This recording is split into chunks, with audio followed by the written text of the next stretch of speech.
Le damos la bienvenida al exministro de Salud, el doctor Abel Salinas. Buenos días, doctor. Buenos Hola, días, doctor. Fátima, y buenos días, Cristian. Sí, en líneas generales creo que para todos está claro que la cuarentena masiva era inviable y en la práctica ya no se estaba cumpliendo.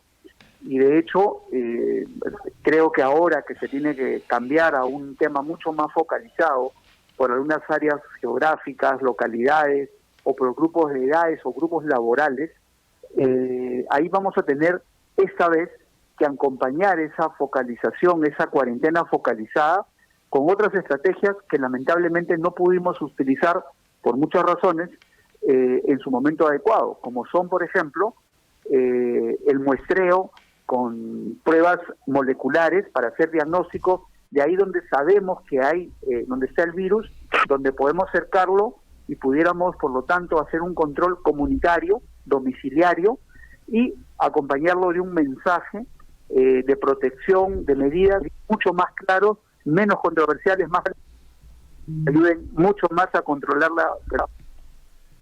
Doctor Salinas, ¿nos escucha? Uh-huh. Sí, doctor, sí, el ministro Zamora ha señalado, ojalá no estuviéramos poniendo en una balanza la salud y la economía, donde evidentemente pese más la una que la otra, pero esa es la situación real.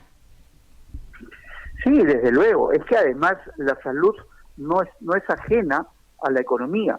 Y muchas veces lo hemos dicho, está íntimamente ligada a la pobreza. Más pobreza significa más enfermedad y más enfermedad es menos salud. En consecuencia, ese es un ciclo del cual no podemos estar ajenos. Cualquier estrategia sanitaria no puede ir de espaldas a una realidad nacional, socioeconómica, como la que tenemos en el Perú. Entonces, sí es cierto que los resultados de una cuarentena masiva no han sido los esperados, están por debajo de lo que todos los peruanos queríamos, y eso es porque hubo estrategias que no se hicieron y que ahora, en esta fase donde vamos a circular más y donde vamos a focalizar, deberíamos implementar ese tipo de estrategias. Más allá de aspectos triunfalistas, de qué cosa hemos hecho, que hubiera sido peor si no hacíamos cuarentena masiva, porque eso también nos obliga a pensar, bueno, pero hubiera sido mejor si hubiéramos hecho estrategias articuladas, mucho mejor. Entonces, creo que este es el momento de hacerlo. Tres cosas, lo voy a repetir siempre: muestreo con pruebas diagnósticas, domiciliario, y un mensaje comunicacional mucho más claro, más contundente, por ejemplo en el transportista público, comercios informales, para que sepan cómo cuidarse y cómo cuidar a sus pasajeros, a sus clientes. Eso es lo que hay que hacer. Correcto. Doctor, se me perdió el número, Sí. la número 2. Entonces, una campaña informativa, seguir haciendo más pruebas. Y la número 2, ¿cuál era, perdón? Es decir, lo primero es que la cuarentena debe ser focalizada, pero acompañada de pruebas diagnósticas, de controles comunitarios o domiciliarios y un buen mensaje comunicacional. Esas tres herramientas son fundamentales, si no, no camina esto. Ahora, en la número 2, déjeme centrarme en esa, por favor, doctor, porque claro, controles comunitarios, estamos hablando de lo que los ingleses denominan el contact tracing, o sea, es decir, poder detectar rápidamente, poder aislar y luego poder, digamos, rastrear a las personas de contacto para encontrar a posibles contagiados y cortar un poco la transmisión del virus. Exactamente. Nosotros podemos ser capaces de identificar el virus, los contactos, y es que tenemos las pruebas.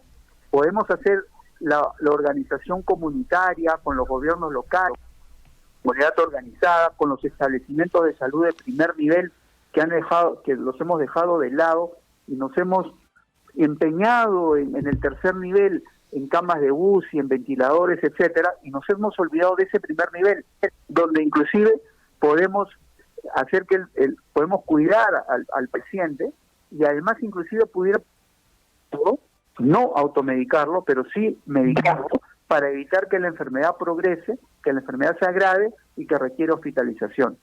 Ese tipo de cosas necesariamente tenemos que hacerlos. Ya, doctor, pero yo he leído también, porque seguía mucho al doctor Fauci en los Estados Unidos, cuando él hablaba también de lo mismo, muestra y la necesidad del contact tracing. Él decía que en Estados Unidos, un país no mucho más poblado, ¿no? 30 millones contra los 300 aproximadamente de Estados Unidos, pero hablaba de que se va a necesitar un ejército de personas, lo que podría también significar, digamos, una buena manera de dar un puesto de trabajo momentáneo a muchos ciudadanos peruanos. Pero se va a necesitar un ejército de personas, sobre todo en un país que por ahí no tiene la tecnología tan desarrollada como el nuestro, para poder detectar y finalmente hacer el rastreo de los otros contactos.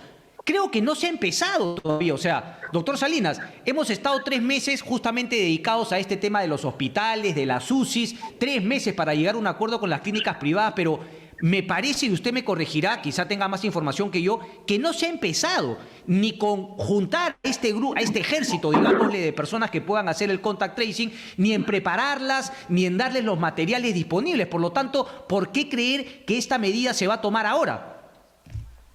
Sí, correcto. En realidad, siempre nos queda la duda, pero la recomendación sería esa. En realidad sí tenemos experiencia, podríamos articular con muchas personas, con muchas comunidades organizadas, promotores de salud, y la historia del Perú hace que nosotros hemos logrado controlar, por ejemplo, en muchas ocasiones, malaria, dengue y muchas enfermedades haciendo ese tipo de controles. Cólera es un ejemplo clarísimo, por ejemplo. Es más, no hemos podido revisar, pero en los pocos lugares donde se pudo bajar anemia en los niños fue en los lugares donde participó el gobierno local, precisamente en el seguimiento de los casos. Es decir, yo creo que sí tenemos experiencia, tendríamos cómo hacerlo, sería otra fuente de trabajo desde luego, y creo que tendríamos resultados muy diferentes a los que estamos teniendo hasta el momento. Muy bien, doctor Salinas, ¿habrá cuarentena focalizada en algunas regiones, 7, mientras desde el 1 de julio, que era algo que se pedía en realidad desde que arrancó la cuarentena a nivel nacional? Más allá de llorar sobre la leche derramada, ¿qué éxitos podríamos prever en torno a esta decisión? Bueno, creo que esto es bueno, el tema focalizado era necesario, y aquí algo que yo creo que podemos destacar, sobre todo de todos estos meses que venimos luchando, es primero reconocer el esfuerzo de todos los peruanos y de una primera línea de batalla que han sido los profesionales de la salud, médicos, enfermeros, técnicos, también los policías, las Fuerzas Armadas, el serenazgo. Hemos visto a la gente trabajando arduamente, descoordinadamente, es cierto, con muchas adversidades, pero tratando de resolver los problemas. De manera que lo más positivo es el esfuerzo de las personas. Eso es lo que más me ha conmovido en este tiempo. Correcto. Gracias, doctor Salinas, por su análisis. No, con todo gusto. Un saludo, doctor. Gracias. Un saludo para Cristian también. Hasta luego.